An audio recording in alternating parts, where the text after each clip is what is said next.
தைப்பொங்கலை முன்னிட்டு மதுரை அவனியாபுரத்தில் ஜல்லிக்கட்டு போட்டி விறுவிறுப்பாக நடைபெற்று வருகிறது. தமிழர் திருநாளான தைப்பொங்கலை முன்னிட்டு இன்று அவனியாபுரத்தில் ஜல்லிக்கட்டு போட்டி நடைபெற்று வருகிறது.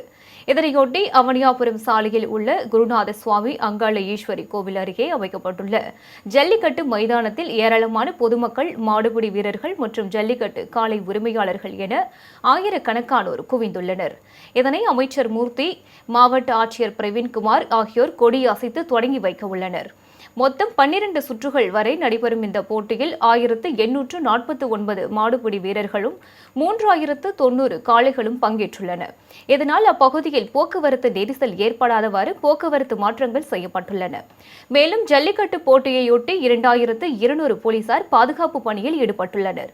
காளைகள் இடையே மோதல்களை தவிர்க்கும் வகையில் முதல் கட்டமாக முதல் 500 டோக்கன் உள்ள காளைகள் உள்ளே அனுமதிக்கப்பட்டு வருகிறது.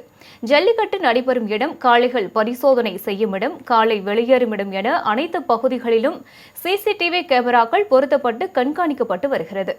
சிறந்த வீரருக்கு காரும், சிறந்த காளைக்கு டிராக்டரும் பரிசாக வழங்கப்பட உள்ளது.